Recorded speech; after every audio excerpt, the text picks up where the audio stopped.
और इसलिए मैं किसी परिवार के दो लोग अगर प्रगति करते हैं उसको तो मैं स्वागत करूंगा। 10 लोग प्रगति करें मैं स्वागत करूंगा। देश में जितनी नई पीढ़ी अच्छे लोग आए स्वागत योग्य है। सध्या दिल्लीत अर्थसंकल्पीय अधिवेशन सुरू आहे। काल मोदींनी आपल्या भाषणात अनेक भाजपची तयारी स्पष्ट करताना विरोधकांना चारी मुंड्या चित्त केलं। आपल्या तिसऱ्या टर्मसाठी कशा पद्धतीने तयारी सुरू आहे याची छोटीशी झलक दाखवली। सगळ्यात महत्त्वाचं म्हणजे घराणेशाही म्हणजे पात्रता नसताना एकाच कुटुंबातील अनेकांकडे असलेली सत्ता असा अर्थ स्पष्ट करत एकाच कुटुंबातील पात्र व्यक्तींनी राजकारणात येणं गैर नसल्याचं स्पष्ट केलं।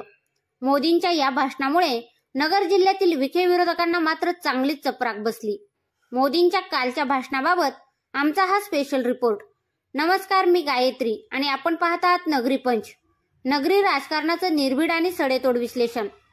मोदींनी गेल्या महिन्यात नाशिकला युवक मेळावा घेतला।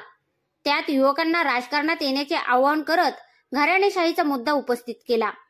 युवकांनी राजकारणात आल्यावर घराणेशाही मोडीत निघेल असेही स्पष्ट केले।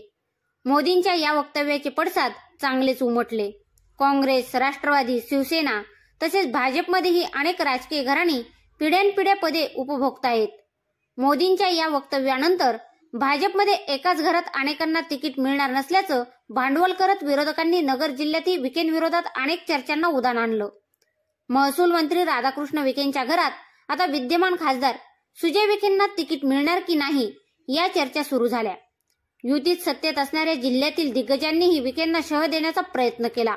भाकरी फिरवली जाणार म्हणत विखेंच्या अनेक विरोधकांनी तसा प्रचारही केला।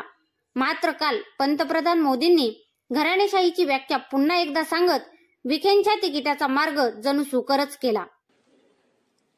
और इसलिए मैं किसी परिवार के दो लोग अगर प्रगति करते हैं उसको तो मैं स्वागत करूंगा। 10 लोग प्रगति करें मैं स्वागत करूंगा। देश में जितनी नई पीढ़ी अच्छे लोग आए स्वागत योग्य है। सवाल यह है कि परिवार ही पार्टियां चलाती है। पक्का है कि ये अध्यक्ष नहीं होगा तो उसका बेटा होगा, ये नहीं होगा तो उसका बेटा होगा। ये लोकतंत्र का खतरा है और इसलिए अच्छा हुआ दादा, थैंक यू। ये विषय कभी बोलता नहीं था, आज बोल दिया मैंने। एकाच कुटुंबातील अनेकांनी राजकारणात येणं चुकीचं नाही। नवे चेहरे, तरुण चेहरे राजकारणात यायलाच हवेत। आपल्या क्षमतेवर व जनतेच्या पाठिंब्यावर एकाच घरातील अनेक जण राजकारणात प्रगती करत असतील तर त्याला आम्ही घराणेशाही मानत नाही। मात्र जो पक्ष एकच कुटुंब चालवतो त्या पक्षाचे निर्णयही एकाच कुटुंबातून घेतले जातात त्याला आम्ही घराणेशाही मानतो असं म्हणत मोदींनी सोनिया गांधी व राहुल गांधी कुटुंबावर सडकून टीका केली। लोकांच्या विश्वासावर व स्वतःच्या प्रगतीवर एकाच घरातील कितीही माणसं राजकारण, समाजकारण करत असतील तर त्याला भाजपचा आक्षेप नाही असंच या भाषणातून स्पष्ट झालं।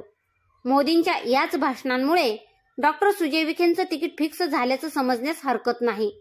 मोदींच्या कालच्या भाषणाने मात्र विखे विरोधात घराणेशाहीचा मुद्दा प्रचारात आणणाऱ्यांची मात्र गोची झाली, हे मात्र नक्की।